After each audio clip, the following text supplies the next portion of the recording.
Elliott was a self-taught Yankee engineer and inventor, and came up with all kinds of interesting things before he passed away in 1922. Before his death, he designed and patented an electric garage door opener as well as an automobile turntable, which was a very helpful thing to have if you lived in a city where the houses were built on very narrow lots. Often you had to share your driveway with a neighbor, and there was very little room to turn a car around.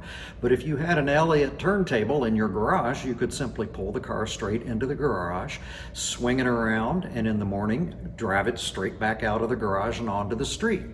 So that was a wonderful invention, and the concept is still being used today, though they're motorized today.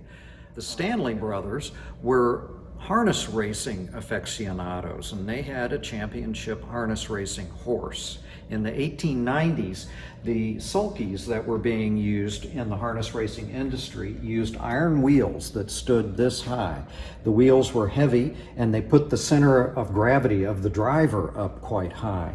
Elliott suggested that the Stanleys allow him to retrofit one of their sulkies with his bicycle wheels, which they did.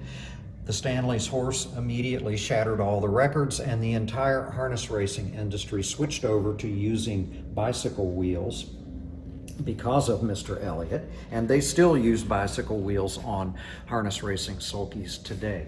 This is one of his patents on that technology, and it is dated 1883, I think. It's either 1883 or 1893.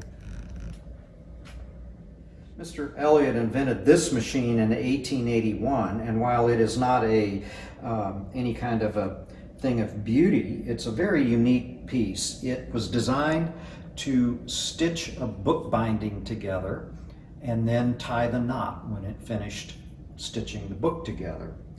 This was an outgrowth of his work with the Bicycling World, which was the newsletter for the League of American Wheelmen. This was technically a very difficult thing to do in the days before we had microprocessor controllers on equipment. The machine was patented in February of 1881.